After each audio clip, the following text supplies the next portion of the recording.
Europe 1 matin. Alexandre Lemaire. À la une, d'abord le choc à Toulouse après la mise en examen d'un animateur de centre aéré pour pédopornographie et agression sexuelle sur mineurs. L'affaire pose la question une nouvelle fois du recrutement et de la formation de ces animateurs. Dans ce journal, interminable remaniement, derniers ajustements en cours et une annonce attendue dans la journée. Dans le camp présidentiel, les parlementaires perdent leur nerf. Valérie vous le disait, 9 départements du Sud toujours en vigilance orange canicule. Reportage dans un instant dans le Var où les agents municipaux viennent en aide aux personnes âgées. À suivre également un traitement anti-cancer détourné de son usage thérapeutique. Il redonne espoir à un enfant de 11 ans atteint d'une maladie métabolique rare. Cet enfant vit presque normalement aujourd'hui. Enfin, il y a 50 ans exactement, nous quittait le roi du kung-fu. Bruce Lee continue encore d'inspirer le monde des arts martiaux et du cinéma. Europe 1. Le journal de 6h sur Europe 1. Christophe Lamar. Bonjour Christophe. Bonjour Alexandre, bonjour à tous. Au moins 200 photographies, 82 vidéos d'enfants nus. Voilà ce qu'ont découvert les policiers dans le téléphone portable d'un animateur de centre aéré à Toulouse. L'homme de 28 ans a été mis en examen et écroué. Il est également soupçonné d'agression sexuelle en pleine vacances scolaires. La révélation de cette affaire choque les parents. Elle pose aussi le problème du recrutement de ces animateurs. Thibaut Hu. Oui, aujourd'hui, pour devenir animateur, le parcours est plutôt simple. Un entretien, des questions pour cerner le profil du candidat. Seul le casier judiciaire est exigé. Cela n'empêche pas les pédocriminels d'exercer au contact d'enfants. C'est ce que pointe du doigt Anissa, militante et fondatrice de l'association Young and Safe contre les violences sur les enfants et les adolescents. Elle est à l'origine du hashtag #MeTooAnimation. Ça prouve, encore une fois, rien du tout. Toute une partie, en fait, des personnes qui potentiellement pourraient être signalées ne sont pas dénoncées, tout simplement parce que les victimes ne vont pas porter plainte. Et souvent, les plaintes n'aboutissent pas. Et dans ces cas-là, le directeur du centre aéré ou la directrice ne pouvait pas le savoir, quoi. Et Anissa est d'ailleurs elle-même cet été animatrice et directrice adjointe d'une colonie de vacances. Elle recommande davantage de vigilance de la part des organismes. Quand on recrute des animateurs, moi ce que j'ai fait au téléphone, c'est vraiment faire de longs entretiens. Poser des questions même qui sont plutôt axées autour du consentement, des violences sexuelles. Après, au niveau des organismes, etc., il faudrait en fait avoir un fichier où sont regroupés les signalements. Et parce que souvent, on va avoir des animateurs qui signalent à leur directeur, leur directrice des comportements de leurs collègues et il n'y a aucune suite qui sont faites. Mais le secteur se fragilise de plus en plus et peine à trouver des animateurs.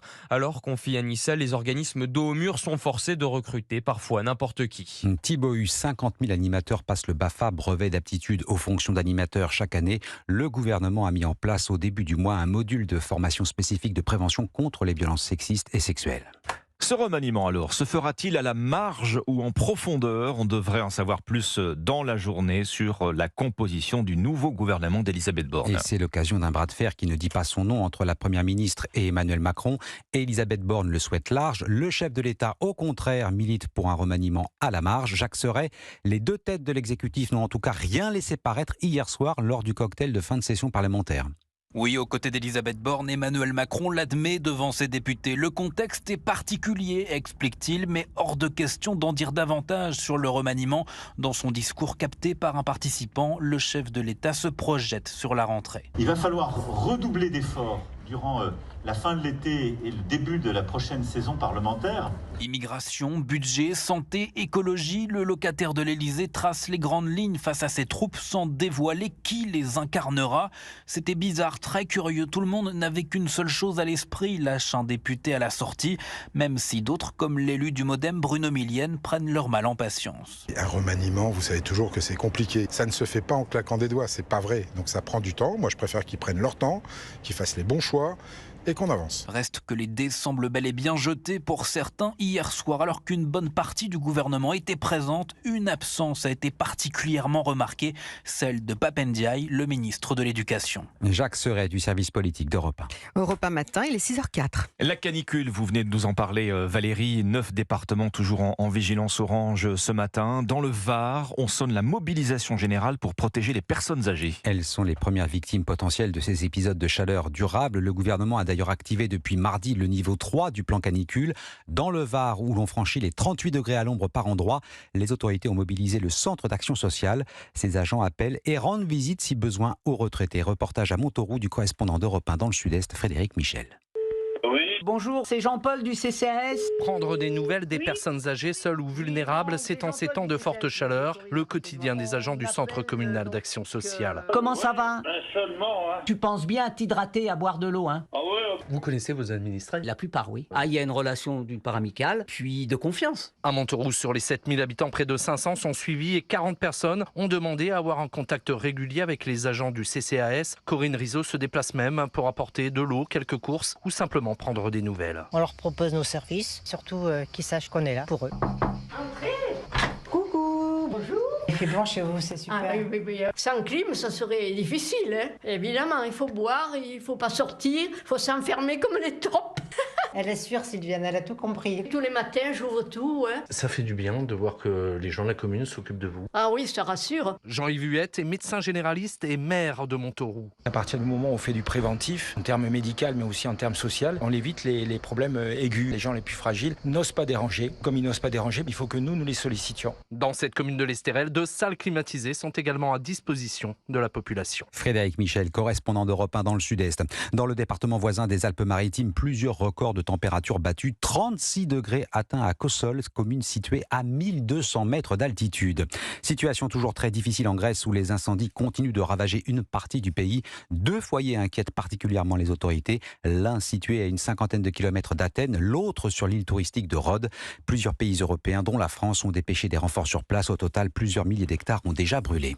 La guerre en Ukraine et cet avertissement de Moscou 3 jours après l'expiration de l'accord sur les céréales. Tout navire se dirigeant vers les ports céréaliers de la mer Noire sera considéré comme une cible militaire. En réponse, Kiev réclame une escorte internationale pour assurer leur passage. C'est une première dans l'histoire de l'automobile. Écoutez bien, en juin, on a vendu plus de voitures électriques que de voitures diesel sur le marché du neuf européen. Et le gouvernement français veut prendre le train en marche. C'était d'ailleurs l'une des promesses de campagne d'Emmanuel Macron. La voiture électrique pour 100 € par mois. Ce projet de leasing social devrait bien voir le jour, mais pas à la date prévue.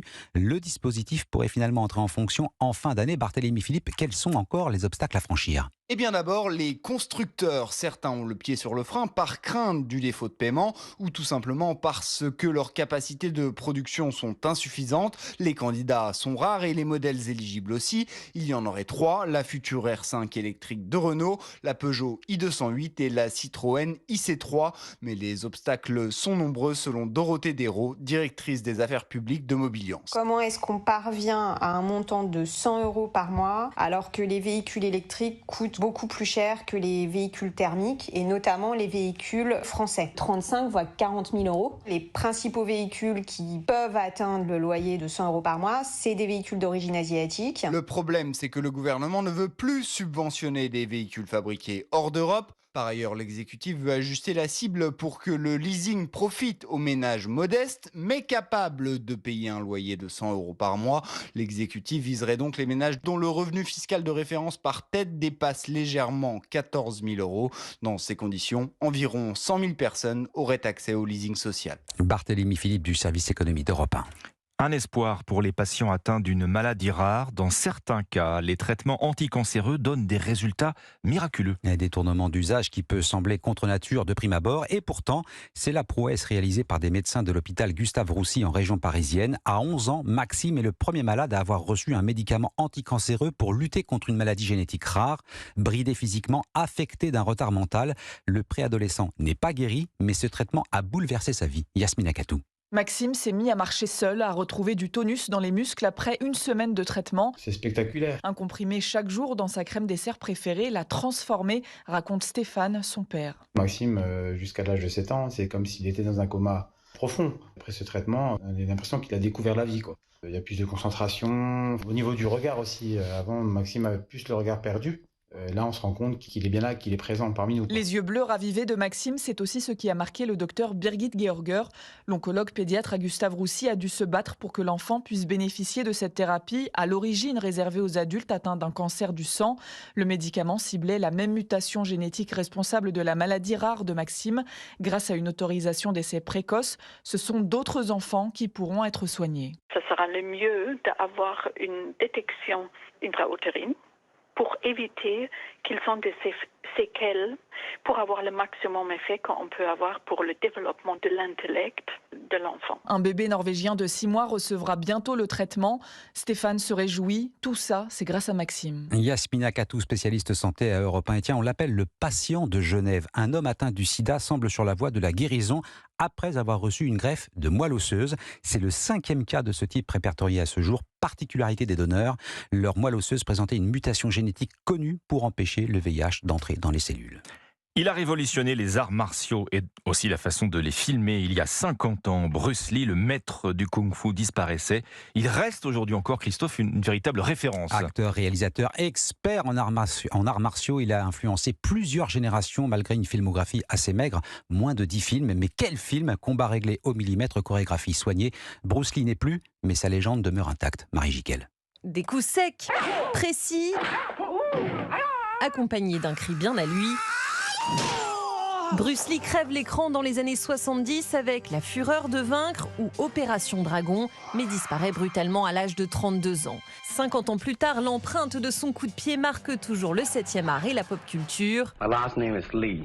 Bruce Lee. Roger Itier, président du comité national français des arts martiaux chinois. On voit l'ombre de Charlie Chaplin, on sait que c'est Charlie Chaplin. On voit l'ombre de Elvis Presley, on sait que c'est Elvis Presley. On voit l'ombre de Bruce Lee, on sait que c'est l'ombre des arts martiaux et du cinéma d'action. Initiateur du Jeet Kune Do, art martial dérivé du Kung Fu, Bruce Lee associe cette pratique à une philosophie de vie préconisant le vide intérieur. Il a puisé sa source d'inspiration à travers des auteurs pas simplement asiatiques. Je peux citer Krishnamurti, qui est un philosophe indien, mais aussi Descartes. Il s'est intéressé à tout un tas de courants philosophiques. Une attitude sans émotion pour mieux frapper, avec un mantra « Sois comme l'eau impalpable », repris en slogan par les Hongkongais il y a quelques années dans les manifestations pro-démocratie. Marie Jiquel, spécialiste culture à Europe 1. Voilà, vous n'avez plus qu'à relire vos classiques de Krishnamurti, Christophe Lamarre, je compte sur vous. Et puis j'ai surtout revoir les classiques de Bruce Lee. Évidemment.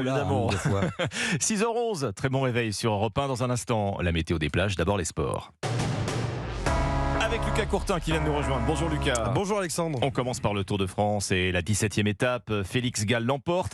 Tadej Pogačar explose. Il dit au revoir à la victoire finale. Quel numéro 1 de Félix Gall, parti dans une longue échappée au tout début. L'Autrichien était exceptionnel dans le col de la Loze pour s'imposer en solitaire à Courchevel. Avec cette victoire, il permet à l'écurie française d'AG2R Citroën de décrocher son tout premier succès sur ce Tour de France 2023.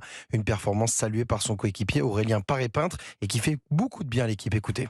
On n'a pas eu que des moments faciles, mais ça fait partie des grands tours. À chaque fois qu'on fait le briefing du départ, on dit qu'on va vivre beaucoup de moments difficiles et quelques moments joyeux. Donc là, on a la chance de vivre un moment joyeux. Donc c'est super cool pour l'équipe, pour Félix. C'est quelqu'un de très agréable. Ouais. Aurélien Paré-Peintre, micro de Martin Lange. Alors derrière, on attendait une nouvelle bagarre entre Vingegaard et Pogačar. Finalement, elle n'a pas eu lieu puisque le Slovène a complètement craqué dans le col de la Loze, laissant ainsi filer le maillot jaune vers la victoire finale. Mais prudence du côté de Christophe Laporte, coureur chez Jumbo-Visma. Il reste encore 4 étapes et tout est possible. Non, pas encore, c'est pas terminé, il y a beaucoup d'avance, on sait jamais ce qui peut arriver. C'est dans la bonne voie, mais voilà, faut rester concentré, il reste encore, j'arrive pas à compter, mais 4 jours je pense. Donc voilà, faut rester concentré encore. Vigilance donc pour les coéquipiers de Jonas Vingegaard, même si le Danois compte désormais 7 minutes 35 d'avance sur Pogačar. Aujourd'hui, place à la 18e étape faite pour les sprinteurs entre Moutier et Bourg-en-Bresse. On passe au foot, Lucas, et à cette annonce, Benjamin Mendy rejoint le FC Lorient. Oui, quelques jours seulement après avoir été reconnu non coupable de viol et de tentative de viol lors de son procès en Angleterre. Benjamin Mendy s'est engagé pour 2 saisons avec Lorient. Une situation complexe pour le joueur, mais aussi pour le club, selon Philippe Yat, président de l'UNFP, l'Union nationale des footballeurs professionnels. À partir du moment où il est innocent par la justice, le but maintenant, c'est comment essayer, si on peut, le réhabiliter un peu quand même, malgré tout, parce que moi, je voudrais pas être à sa place, en tout cas. Opération réhabilitation donc pour l'international français qui n'a plus joué depuis le 15 août 2021 et qui a décidé de relancer sa carrière en Ligue 1 chez les Merlus. En parlant de Ligue 1, tiens, Monaco et Lyon disputaient hier leur premier match amicaux de la saison. En effet, la préparation continue pour les clubs français. Les Monégasques se sont imposés 3-1 face à Betis Séville, grâce notamment à un doublé de Kevin Volland en deuxième période. En revanche, du côté de Lyon, pas de surprise. Défaite 1-0 à Manchester United sur un petit bijou de Donny van de Beek. J'en profite aussi pour vous rappeler que ce matin, c'est le début de la Coupe du Monde féminine de football. À 9h en ouverture, la Nouvelle-Zélande affrontera la Norvège, puis ensuite à midi, l'Australie sera opposée à l'Irlande. Enfin, pour terminer, du volley, la France s'incline face aux États-Unis. Hier, en quart de finale de la Ligue des Nations. Les Bleus tenants du titre ont tenté de renverser les Américains, mais sans succès. Défaite au tie-break du 5e set après avoir été menés 2-0. Les champions olympiques tricolores sont donc éliminés et vont pouvoir se concentrer sur les championnats d'Europe qui se dérouleront en Italie, Macédoine du Nord, Bulgarie et Israël du 28 août au 16 septembre prochain. Merci Lucas, 6h14 sur Europe 1. Bon réveil avec la météo des plages. Valérie, on met les pieds dans l'eau sur quelle plage justement? Alors, tiens, pour commencer. On peut aller partout, mais j'ai commencé par là où l'eau est la plus chaude. Elle est à 29 degrés au large de Porto Vecchio. 29 degrés, vous êtes sûr que c'est dans l'eau? Oui, c'est dans l'eau parce que sur la plage c'est 36. Oh là là là là. Donc c'est à peine rafraîchissant en fin de compte.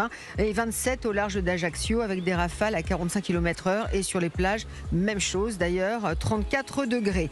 Alors l'eau dans les Alpes-Maritimes est à 28, donc un tout petit degré de moins. Une eau très calme évidemment. C'est presque les Maldives effectivement ou les Seychelles. Alors 27 dans le Var avec une mer agitée. Soyez un petit peu prudents. Il y a des rafales à 55 km/h. 25 dans l'Hérault et 24 en Roussillon avec sous vos parasols si vous en avez un et je l'espère vu que vous êtes en vigilance canicule. Des valeurs entre 31 à Menton et 35 à Marseille.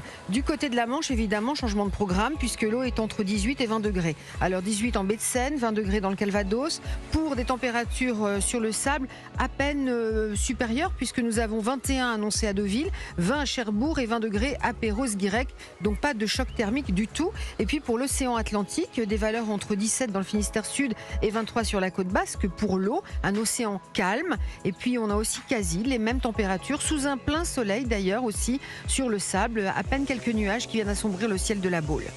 Merci Valérie, 6h16 sur Europe 1. Dans quelques minutes, l'irrésistible partition d'Omblin Roche, puisque ce matin, vous avez rendez-vous avec le premier grand concert de James Brown. C'était en 1962. Et dans un instant, l'innovation, état des lieux de nos trottinettes électriques en libre service avec Anissé Mbida. A tout de suite. 6h, 9h. Europe 1 matin.